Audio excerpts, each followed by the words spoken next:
ये लो निखिल, तुम्हारी आज तक की सैलरी। तुमने तो कभी सैलरी मांगी नहीं, तो मैंने सोचा आज तुम्हारी सैलरी क्लियर कर देती हूँ। ठीक है मैम, जैसा आप सही समझें। अरे एक सेकेंड, कहाँ जा रहे हो? कम से कम एक बार तुम्हारा चेक तो करवा ले कि तुमने कोई एडवांस या कोई ऑफ तो नहीं लिया। शिखा, बता ना। जी मैम। मैम 40,000 इसकी सैलरी के हिसाब से। मैम पर 40,000 कैसे? आप 50,000 का हिसाब लगाइए ना। तुम्हें याद नहीं है क्या तुम्हारी सैलरी 40,000 रुपये है मैम? पर मैम जब मैं ज्वाइन हुआ था तो मुझसे कहा गया था मेरी सैलरी 50,000 है। मुझे लगता है ना तुमने अपना ऑफर लेटर चेक नहीं किया, उसमें क्लियर क्लियर तुम्हारी सैलरी मेंशन हुई। तो पहले जाके उसे चेक करो, उसके बाद फिर मुझसे बात करना। ठीक है मैम, अगर आपने कहा है तो ठीक ही कहा होगा।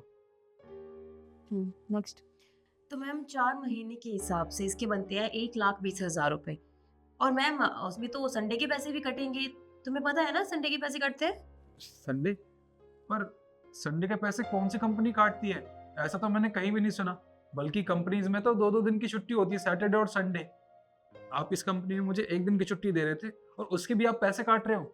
एक सेकेंड, ऑलरेडी मेंशन था। अपनी आंखें खोल के अपने ऑफर लेटर को चेक करो, तब तुम्हें सब कुछ समझ में आ जाएगा। उसमें एक एक चीज मेंशन की हुई है हमने। नेक्स्ट।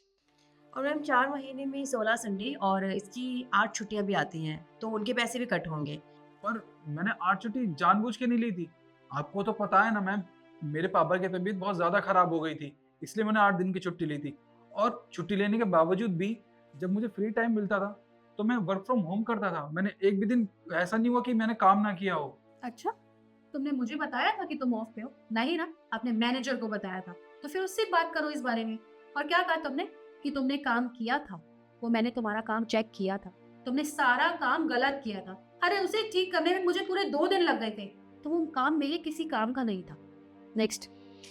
जी मैम। तो मैम 4 महीने में इसकी 26 छुट्टियां हुई हैं। और 7 दिन तो ऑफिस में फंक्शंस थे, आपका बर्थडे था, बर्थडे की सेलिब्रेशन और सब अरेंजमेंट में टाइम लगा है, तो उन सब चीज़ों के भी तो पैसे कट होंगे। पर उसके पैसे आप लोग क्यों काट रहे हैं? वो फंक्शंस और सेलिब्रेशन तो आपकी आपके कहने पे हुए थे ना कंपनी में।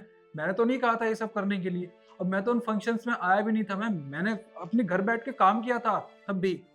एक बात बताओ मुझे, तुम इस कंपनी के ऑनर हो या फिर मैं ऑनर हूँ?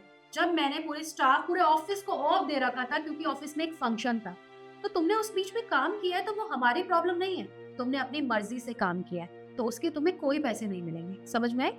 नेक्स्ट। और मैम ऑफिस में जो चाय नाश्ता होता है और cab service pick and drop, उसके भी तो पैसे कट होंगे इसके। मैम चाय नाश्ता तो कंपनी की तरफ से होता है ना, कंपनी उसके पैसे तो काटती नहीं है। और रही कैब सर्विस की बात, मैम जहाँ से मैं आता हूँ वहाँ से और भी कई सारे एम्प्लॉयज़ आते हैं मेरे साथ। अगर काटनी है तो उनकी भी सैलरी काटिए ना। आप मेरी अकेले की सैलरी क्यों काट रहे हैं? आपने तो सबको पूरी सैलरी दे दी है। आप मैम ये गलत कर रहे हैं मेरे साथ। ये जो कैब सर्विस होती है ना, ये आप लोगों की सेफ्टी के लिए होती है, ना कि उसमें ये लिखा जाता है कि उसके पैसे हम पे करेंगे। अरे अगर हम सबको ये सर्विस देने लग गए, तो हमारी कंपनी तो 10 दिन में बंद हो जाएगी। नेक्स्ट।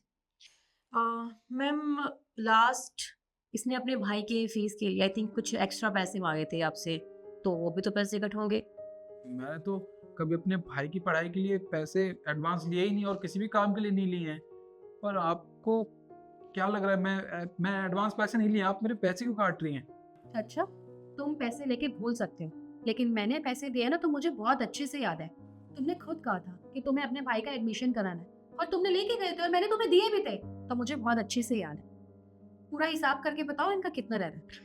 तो मैम 26 छुट्टियाँ, ऑफिस की अरेंजमेंट्स और birthday parties and cab and all, इसके 1,000 रुपीज़ बनते हैं, वो आप ऐसे दे दीजिए।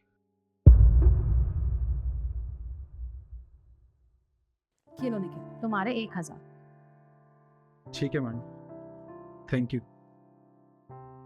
एक सेकेंड निखिल, ये क्या? मैंने तुम्हें 1,000 रुपए दिए और तुम मुझे थैंक यू बोल रहे हो? अरे मैं मानती हूँ तुम ईमानदार हो, पर उस ईमानदारी का क्या फायदा जब सामने वाला आपको बेवकूफ बना रहा है? अरे तुम्हारी 50,000 सैलरी है और ये तुम्हारे ऑफर लेटर में ऑलरेडी मेंशन है। उसके बाद भी हमने तुम्हें कहा कि तुम्हारी 40,000 सैलरी है, और तुम मान गए। और तुमने ऑफ भी नहीं लिया है और अपना काम सारा ईमानदारी से भी किया है। उसके बावजूद भी तुम हमारी सारी झूठी बातें मान रहे हो। अरे ईमानदार होना एक बहुत अच्छी बात है, लेकिन ईमानदारी के चक्कर में तुम बेवकूफ तो मत बन जाओ। अपने लिए बोलना सीखो, स्टैंड लेना सीखो। फिर चाहे सामने तुम्हारा बॉस क्यों ना हो। पर ईमानदारी रखो, बेवकूफ़ी नहीं। सामने वाला तुम्हें बेवकूफ़ बनाए और तुम बेवकूफ़ बन रहे हो। अरे इन फ्यूचर तुम कहीं और कंपनी में काम करने जाओगे, वहाँ पे भी तुम्हें कोई ऐसे बेवकूफ़ बनाएगा और तुम बन जाओगे। नहीं ना, मेरा फ़र्ज़ बनता है कि मेरी कंपनी में जितने भी एम्प्लॉयज़ काम करते हैं मैं उन्हें से समझाऊँ, उनका ख्याल रखूँ। तो आगे से ध्यान रखना, ठीक है? मैम देखिए, मुझे अपने ऊपर पूरा कॉन्फिडेंस था, बट आप इस कंपनी की बॉस है ना, इस वजह से मुझे लगा कि अगर आप कुछ कह रही हैं तो ठीक ही कह रही होंगी। बट मैं आगे से वादा करता हूँ, मैं आँख बंद करके किसी भी बात पे भरोसा नहीं करूँगा। ठीक है। और ये लो, ये तुम्हारी पूरी सैलरी, इसमें से कुछ नहीं काटा था। Thank you ma'am. जाओ तुम भी अपना काम करो। श्योर।